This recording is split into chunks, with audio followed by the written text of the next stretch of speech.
Well, hi, Kurt. Hi, Bob. Hey, Dave. Hi, Dave. Here I am with the American Dreamers. It's been really gratifying to hear all the stories, the whole arc of Taylor guitars, and we've got just a little ways to go. You've done a great job, by the way.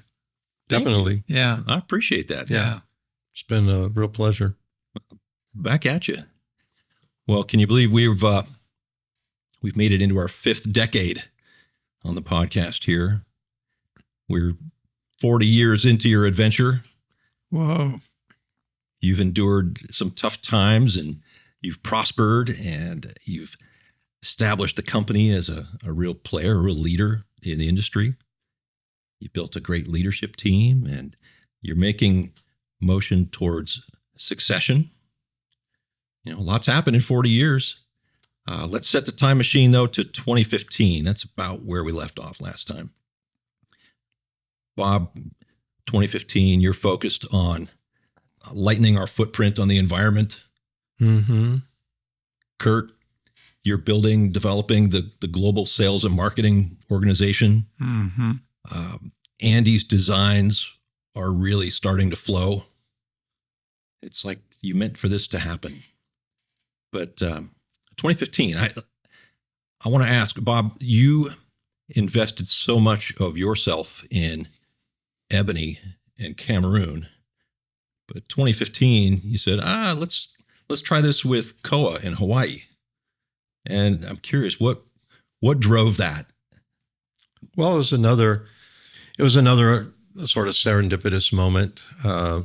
Chris Cosgrove, who's worked for Taylor for a long time and whose job is to go out and find wood, right? He sent me a real estate ad. And the title and the catch line on the real estate ad was, own your own koa forest. And some real estate company in New York became the agent for somebody in Hawaii who owned a big plot of land on the Big Island. There was a lot of koa on it, and they were trying to sell it at a pretty high price.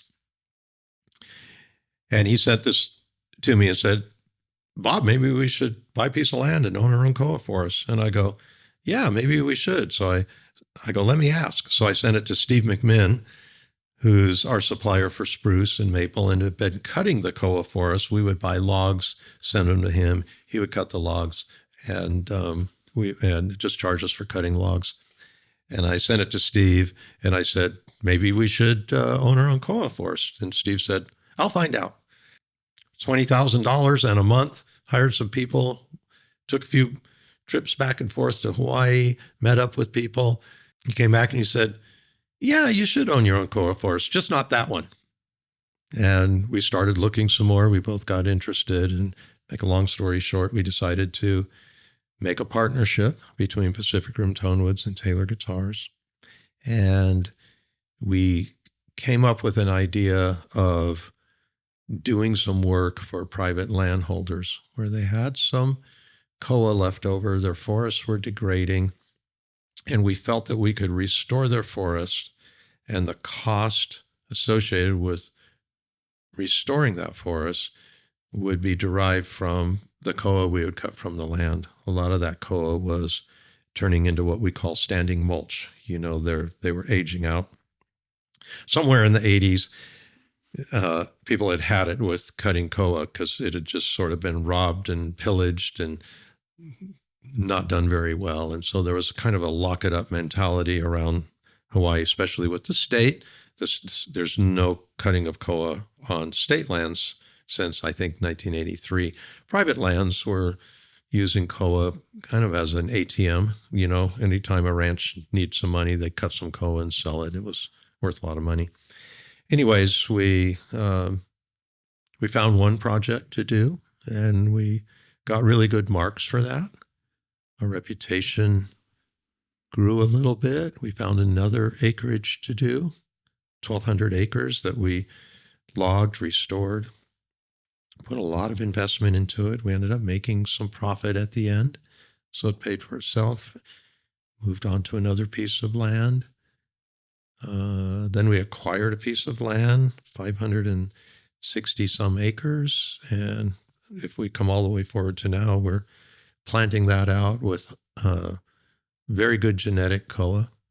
There will be 150,000 trees on it. And in 30, 35 years, we'll be able to start harvesting that wood in a sustainable fashion, like a never-ending fashion.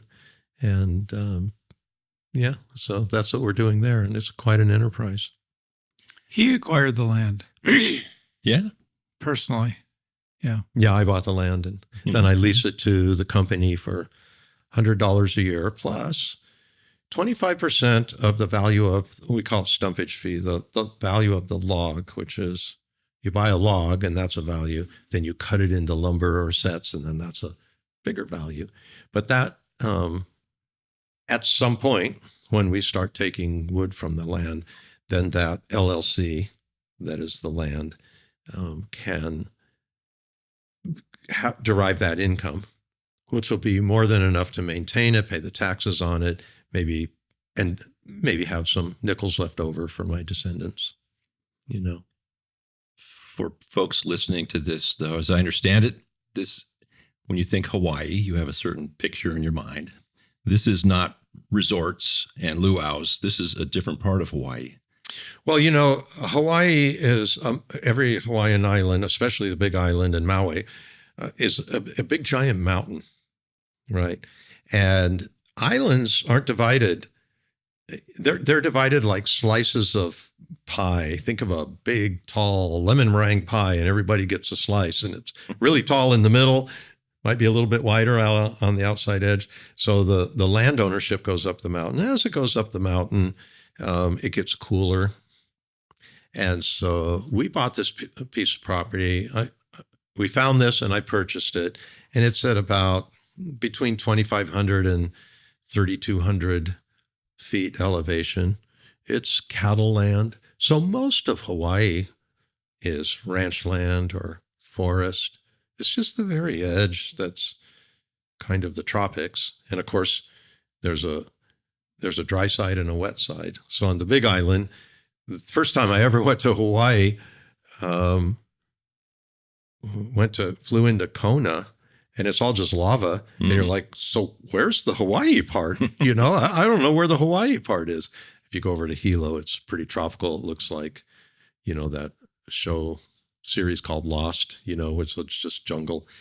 And so it's raining 100 inches a year over there and 10 inches a year over here on the leeward and the windward side. Yeah. But when you get up into there, it's ranching, it's cattle land. Cattle's part of the problem.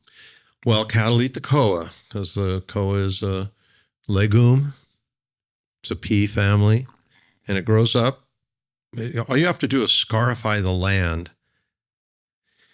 And that seed bank of koa that was there 75 or even 100 years ago, unless it's been trodden and tilled and been cattle land for so long. But if you're in a forest, if you drive a tractor over it, if you grade a road, or if you just drive a machinery on it, koa just springs up. It grows like grass.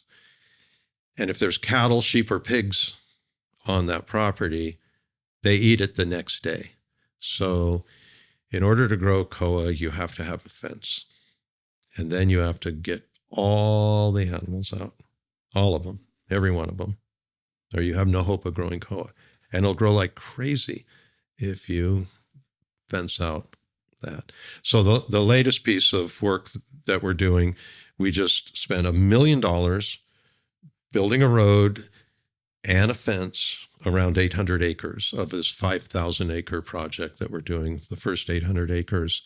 And and then we take anything with a hoof and get it out of there all the way down to the last one. So now the work that we do, the koa grows like it always did.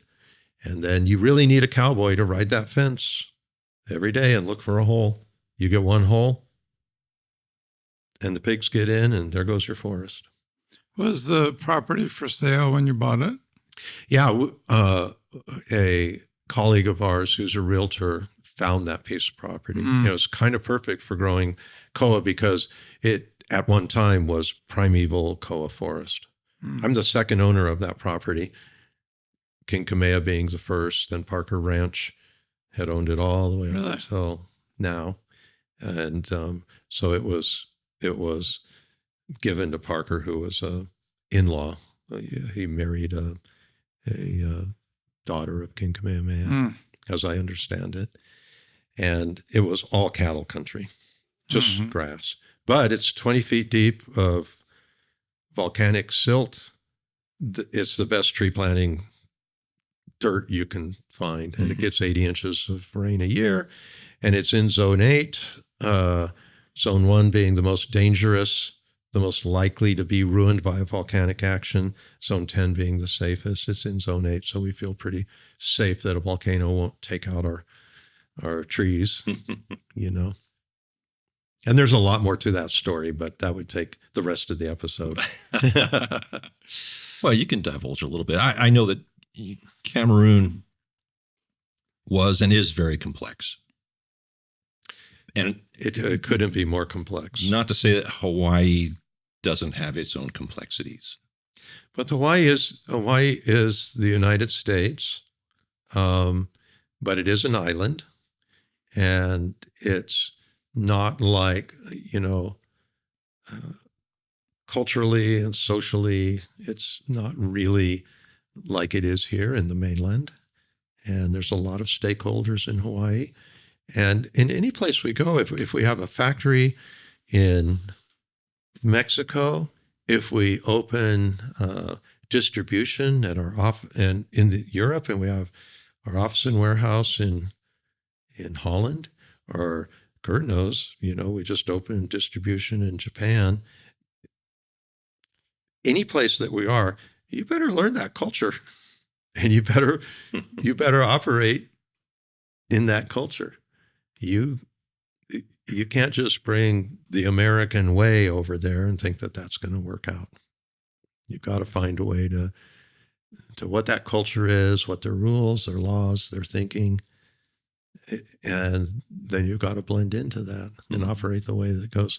So Cameroon is very complex, and it's a surprise, and sometimes we're speechless, but we managed to adapt and change, and things are always changing there. You never know it all going into it. You have to learn along the way, make some mistakes, bump your head, change direction, and do the best that you can.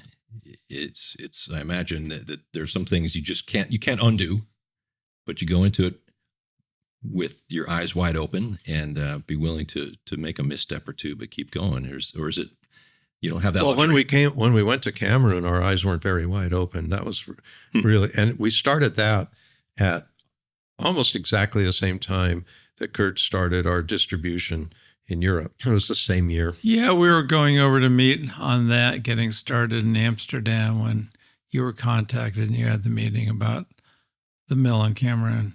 Yeah. And I think that probably European law and culture was a little bit easier to understand.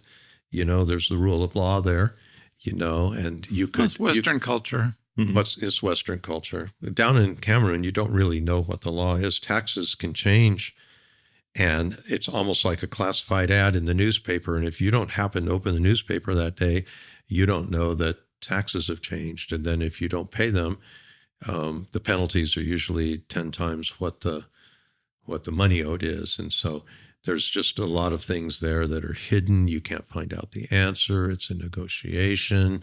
There's lots and lots of disagreement, and there's a tax bill and an inspection for everything. So the more wild and woolly the city is, it's just absolutely chaotic, but they have more rules and bureaucracy than we have. So, you know, you can have, if I had a similar company to the Cameroon operation that cuts a couple million euros a year worth of ebony. If I had a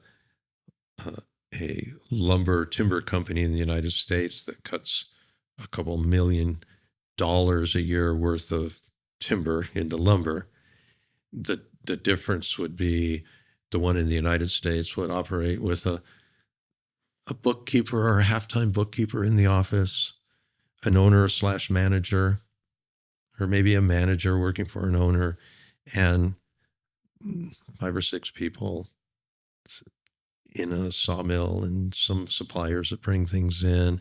Very, very, very little, almost no government or bureaucratic intervention.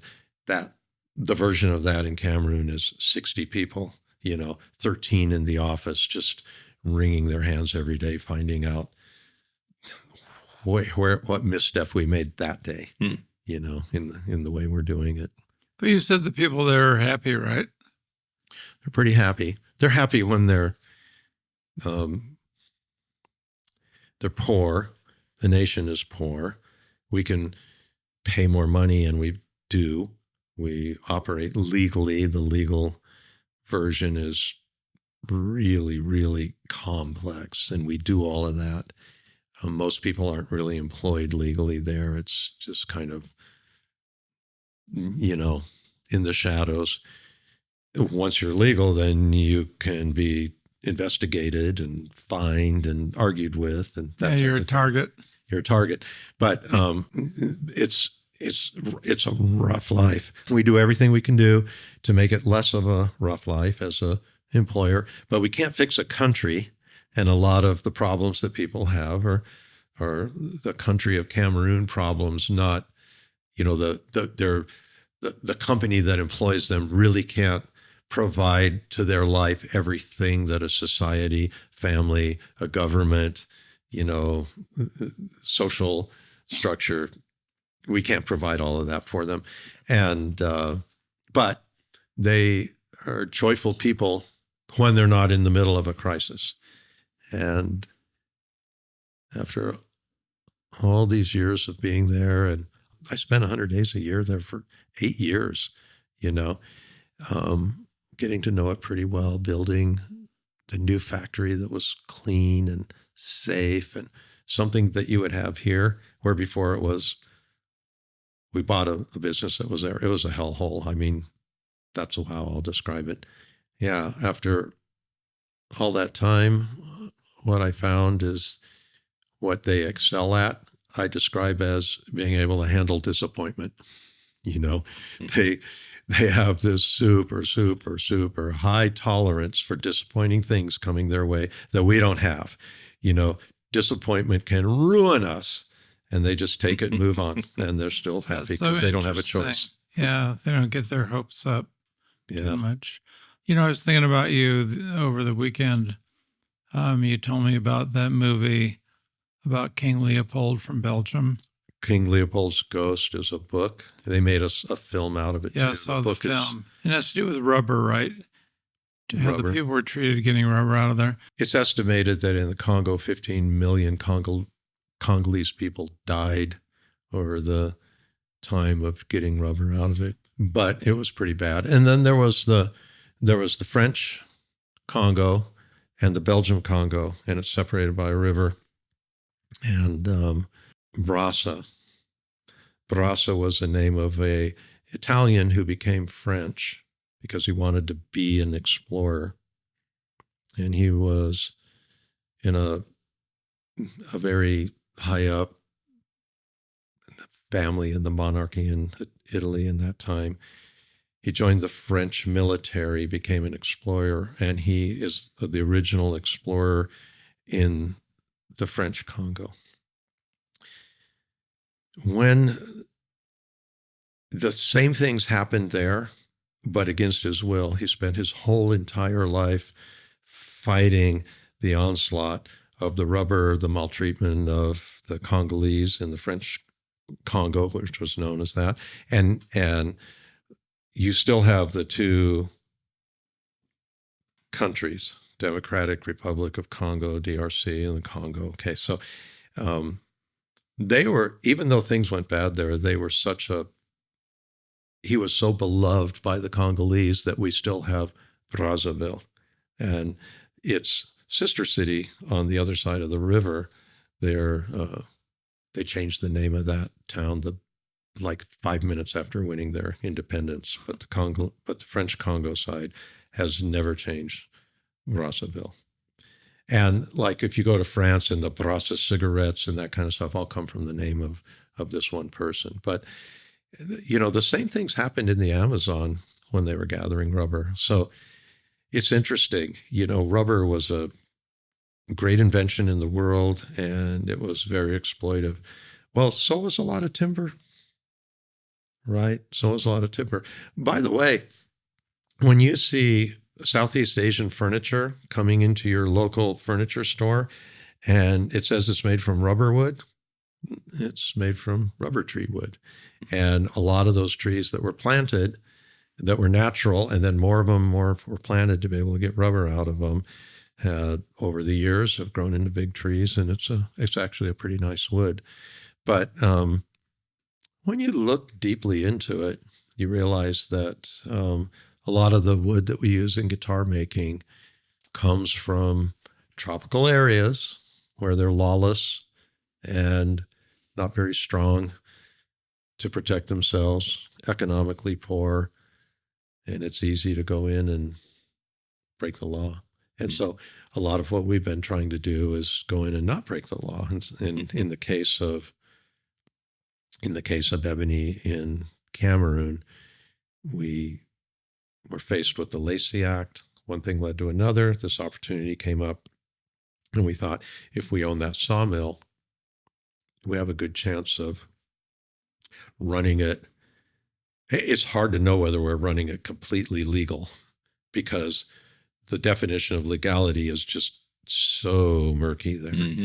But we're running it to where we think it's legal, that where we don't participate in any of the normal ways that you can skirt the law, right? Which costs more money, right? Yeah, doing things right is much harder. It's quite difficult. We have the Ebony project there too, which is separate from our from the Ebony mill. Mm-hmm. And that is something that I've mostly funded myself. Although Taylor puts a lot of work in kind work. Is that your work with the Congo Basin Institute? The Congo Basin Institute, which was formed with a big agricultural foundation in Africa and UCLA. So it's called CBI, Congo Basin Institute. And it turned out that it was located just literally almost down the street from, like, a mile and a half away from our house that we lived in there. And one thing led to another. And I met Professor Tom Smith from UCLA, who at the time had 30 years of experience going to Cameroon. And he was head of the Institute for Tropical Research at UCLA, started the Congo Basin Institute, and we were kind of their very first client. And so we have learned how to gather seed, plant the ebony tree at a village level, and that was not easy, right? Not easy. We work with Baka people and Bantu people. Those are the two, I'm going to say, races of Africans. We plant in both kinds of villages. And these villages are way out there. They live in mud and reed huts. They are barefoot. They live a very simple life. But we've taught them how to gather seed, make a nursery, grow the plants, and plant them. So a lot of these villages now have 5,000 ebony trees planted. They're growing quite well. Survival rate's good. And hopefully it helps give them a future. We've done lots and lots of science on this whole thing. We're writing scientific papers. It's been a long funding, some millions of dollars. And Scott Paul, who works for us as our director of sustainability, has been working with other NGOs. He managed to get one NGO to put $1 million into this project, and I think that we might be able to extend that even more, get some more. And so there are people looking at our project. It really checks all the boxes of what a project. For example, during COVID, all the other projects there shut down and ours grew because ours is all local talent, right? And other people are importing stuff, big giant projects. So we're learning the ecology of the ebony tree. We're the first people to plant it, and we do it in conjunction with fruit trees. So the village has a better food source. Ebony puts out a fruit tree too. We're going to continue studying in those same places where we've started. There's one way to go, which is out. Go sideways and just get more and more villages doing it. And with the funding that we can get from other NGOs, that's the direction we're going to go. In some of the funding that our basic funding, part of the stuff that I help fund, I think we're going to go deeper, stay longer, because I don't know, we might have created a disaster. This is the food of the elephants. We might bring elephants into their village and to destroy whatever other crops we do. We don't know. There might be jealousies of who does the booty belong to in 100 years when this stuff's ready to. We know that Fiji had a coup 20 years ago over the value of the mahogany that was planted, that the Brits planted 100 years ago. So, sometimes you start out doing something good, and we want to study it pretty deeply for a long time. Yeah, I want to ask you something just real briefly.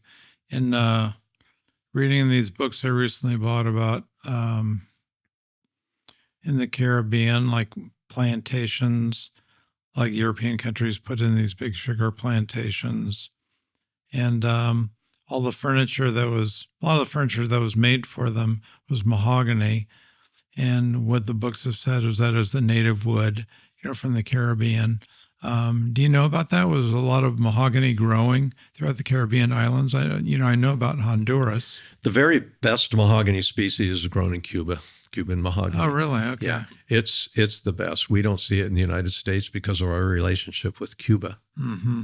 And then British Honduras, or British Honduras, which is now Belize. The British made all their furniture out of oak. Oak. It was, the king of woods. Mm-hmm. And they ran out. And then when they started exploring and they found their way to Honduras, they said, well, we have this other tree. We'd like to bring it back. And the cabinet makers at that time were like, this will never work. Nothing will ever replace oak. And then all of a sudden they got it and they're like, whoa, wait just a minute. So you see, like, Queen Anne furniture is made from mahogany, but before that it was all oak wood. And so there was a lot of mahogany in the Caribbean and in Central America. Okay. We tend to use Swetenia macrophilia, which means big leaf, like we have big leaf maple. That's a macrophilia, Acer macrophilia. And Swetenia macrophilia is big leaf mahogany. And we tend to use it from Central America. Okay. And by the way, mahogany's on CITES, which some people listening might know about or not, but it's an international treaty that restricts the trade of it. But from Fiji, it's not. And that's only just because of a technicality, because when they put mahogany on CITES, they said, well, what? From where? Which mahogany's on CITES? And they said, someone said neotropical. Neotropical meaning South America. Well, Fiji's not neotropical. And so their mahogany is not on CITES. It's not because it's plantation. For example, if we started a plantation in Florida growing Brazilian rosewood, it would still be on CITES 1. You wouldn't be able to grow it and get an exemption, right? And so that's one reason that we enjoy the freedoms of being able to move mahogany back and forth between our El Cajon factory and our Tecate factory quite easily, because we move the mahogany that we buy in Fiji. It's not covered under CITES. Interesting. Yeah, things are very tropical. But yes, there was a lot of mahogany in the Caribbean. Yeah. Okay. Kurt, I want to distill a lot of this into a question that I have for you, but it's a long topic, what we just it is did. And that's a nice little primer, but all to say, yeah, I like to say the easiest day to buy wood is today, because tomorrow it's going to be harder. Right. And that's where we're at. It's a very I like to say that my career, I'm living a life of crossing the threshold from the way it was and always has been to the way it is going to be, right? That's been my career. So you just take 2 or 3 timbers and talk about it for a minute or for 20 minutes, and you just get a glimpse of how that is. So it's a lot of work to get the wood and to get it properly and do it in a correct way. And I want to make sure that comes across in this podcast. So what's wild to me, just to sum up very in a primitive way, you had to figure out with the CBI, just how can you plant an ebony tree? What does it take to plant an ebony tree? And I imagine there are lots of people planting ebony, right? Nobody has planted ebony. The only ebony that we know of, we hired a person, a forester, to do a study on ebony. It was a desktop study, meaning they just collected all the literature. And at the end of his 85-page report, it was like, well, it seems like everybody knows how to cut an ebony tree. No one knows how to grow one.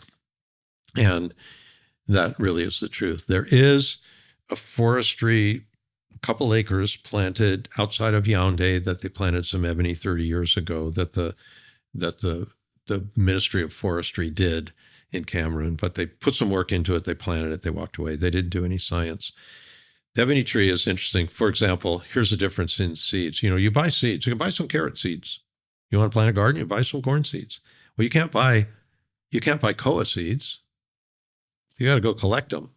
There's no, you don't get to go to farmerjohns.com and buy ebony seeds. There's no seeds to buy, right? So you have to go collect them. A koa seed buried underground is viable for 75 years. All it needs to be is scarified, which means that the seed has to be scratched. So you drive a tractor over it, the seed is scratched, and boom, they pop up. If you're going to plant them, you run it through a scarifying machine that pours them all through, and they come out the other end with a nick in them, and then you can plant them. An ebony seed is viable for 24 to 36 hours after you remove it from the fruit. The fruit is a persimmon. Persimmon is an ebony species, right? And so you go out and you go in the forest on a year where it's flowering and fruiting, there's a super crop about every 3 years, and there's a skimpy crop every 2 of the 3 years. And you get those, and this is why we plant in villages, because they can collect all of that and bring it back, pull the seed out, plant it in a little agricultural bag, put it in we put them in these humidity boxes that we make that makes a little forestry, like a tropical environment inside. They're very simple. We make them out of some wood strips we cut, and there's gravel at the bottom, then sand, then dirt. Then you close this with visqueen over the top, and you pour a bunch of water in it at the bottom, and it makes humidity, and the ebony trees grow. In the forest, they grow the best when an elephant eats them and poops it out. And so a pile of elephant dung with an ebony seed in it, almost 100% of them will sprout. And you can walk around the forest to see that because it keeps the rats and the other things out, gives it the food it needs. So the elephant is really the disperser of that seed. As the elephants have been killed off, so has the ebony trees in the forest. So all of my sarcasm aside, is there anyone on Earth planting ebony, doing this kind of work besides us? Just us. Yeah. And we're writing the papers. We want to leave behind the bibliography of what that tree is about and how to do it. Mm-hmm. People are learning in Cameroon. Yeah. So Kurt? Yes, sir. It's interesting just kind of going back to our early discussions when you guys were starting out. If you could just hear yourselves now, what you're talking about, it's a different life than just a guitar company. It's gotten bigger. It's gotten global. It's gone beyond just the boundaries of making guitars every day and shipping them and selling them.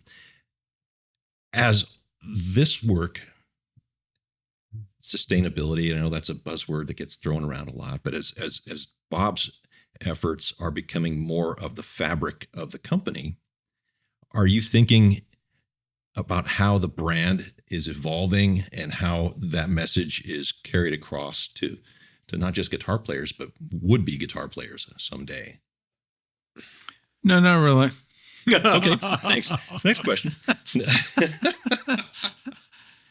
Because it's definitely, as a guitar guy, I want to hear, how's it sound? Tell me the specs so I can picture in my mind what that guitar is going to sound. Well, it grows organically. Yeah. The bigger the company is, and the more guitars we make and sell, and then the means by which you get your message out and reach people have been changing dramatically, over the last few decades. And I'm not an expert on those. We have great marketing staff that is much more knowledgeable than I am at this stage, because I delegated all of that. Yeah, but still. Our marketing department loves to tell that story. People find it interesting. I think Kurt would probably is more interested in good financial operations, marketing of the guitar itself. Well, yeah, what's interesting to me in terms of marketing is saying it's like anything. There are little shifts that happen in the environment and in the market, and you see part of it has been, from my perspective, private equity money coming into different guitar companies, and how that's changed those companies and the resources they have available that they're putting into marketing, like with factory stores and artist centers around the world, and some of the initiatives, the number of guitars, the effort, the initiative to get a lot of guitars of particular brands in the hands of musicians to be seen, to make those brand impressions. We don't have the resources to do that, but other companies that have private equity behind them, they're trying aggressively to grow those companies, because that's the business they're in.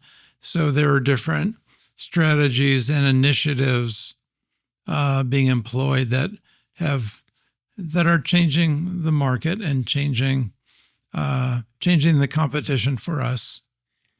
So those have been some of the bigger changes I've seen, say, in the last 10 years or so. Like, for example, we'll work with different artists, up and coming artists, a lot of people that have reached out to us, or we've identified, and we're helping them with their careers and making them instruments that suit their needs. And you see a lot of those will then be poached by other bigger companies, right? They reach a certain level where they've been identified. Then you'll see them with, oh, you should be with this, bigger brand kind of a thing. Even though from the statistics we see, we sell a lot more guitars in the category and have a lot more market share than some of these other companies, but they're trying to make a bigger impression to help lead the way to increase sales for their company. Mm-hmm. So those are some of the challenges we have right now.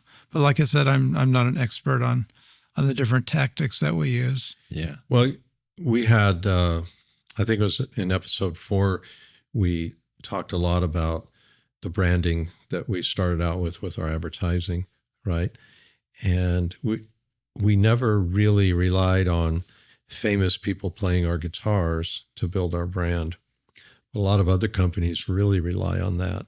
So if we still have those habits, we have a very interesting workaday world with the artists that play our guitars. They come into definitely our artist relations people go to an award show, go to they're backstage, they're there to help. But our main purpose is to help somebody with their musical venture, help them be on the road, give them the things that we need. And I'm not going to say we never give away a guitar, but we have a lot of different levels that we can work out with artists. And there's usually some business done. There's some exchange of money. We take care of people after that. Yep. And we don't make contracts. So sometimes our people are easily poached, Like you say, it's like, oh, we'll come in there and we'll offer somebody some money. This person's getting very popular. They've been playing at Taylor, and we're a little kind of like, c'est la vie. We're maybe there'll come a time when we're more aggressive about it, and we feel that we'd want to pay somebody to stay on our side. We don't. Yeah, we don't pay anybody. We don't pay anybody. Yeah. And we like that they like guitars. They gotta like our guitars. That's it. That's the bottom line. I mean, I own a lot of brands of guitars. You own a lot of brands of guitars. We all have all these different guitars. Mm-hmm. And it's just natural for us to think that somebody's not a 100% Taylor guy. Like Zach Brown, he plays a Taylor nylon string guitar, and then he plays a Collings, steel string guitar, and then he plays, maybe a bespoke electric, and then maybe a Gibson sometimes, and whatever song he picks. I still think, Zach's a dear friend of mine, and he's a Taylor guy. He'll do anything for us, anything for us, right? But he, when it comes to his Taylor, he focuses on the nylon strings we made him. Because one day he met me and I met him, and he said, I got a problem. I tuned down to E flat. So our whole band tunes down because that's my singing range. Mm-hmm. But when I do that on my nylon string, the strings are floppy. Mm-hmm. Goes, can you fix that? I go, yeah, we'll add another fret to it. So I brought it in. Dave Judd, he made the neck longer. Hey, can you make this neck long? Put this on the neck stretcher. 3 days later, the neck is 1 fret longer. And Zach awesome. Can play an E flat, but he's tuned to the same tension. Mm. He's like, okay, well, you solved that problem for me. I'm your guy, And we have relationships like that.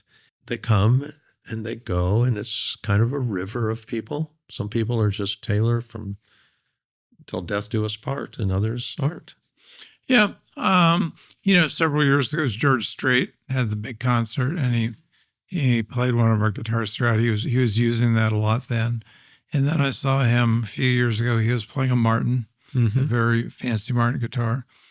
And he just had a huge concert in, I think at Texas A&M in their stadium. I saw it on TV today.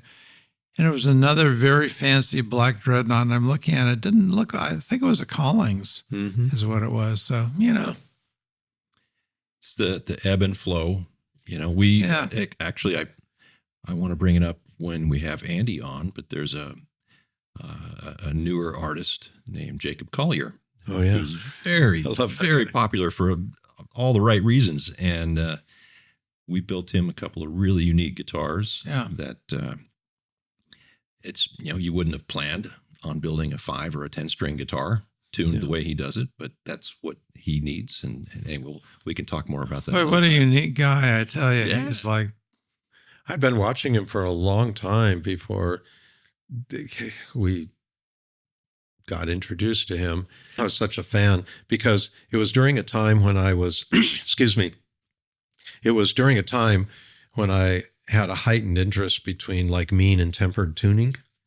And he can do music in both of those things. He can sing, he can, it's a very interesting thing. And he knows this stuff. Yeah. He explains it. Yep. His YouTube channel is just great. And he's just a brilliant young man. And then he wanted a guitar with 5 strings. But I guess the point I want to make, what's cool is that Andy was able to, I know exactly what you mean. Yep. And why you want it. And I would know how to play it too the first time I pick it up. Right. So it might be a mystery to everybody else, but Andy's like, I get it. I get what you want. I'll make it for you. And then he gets it done, and then Andy can play it. Right. And it's the perfect tool for him for it's composing and for what he wants music. to do. Yeah. Yeah.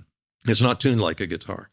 It's just totally different. And he just sees the layout of a fingerboard for a guitar differently, maybe more like a piano, I guess. Yeah. Yeah. I don't know. Right. Yeah. It's over my head.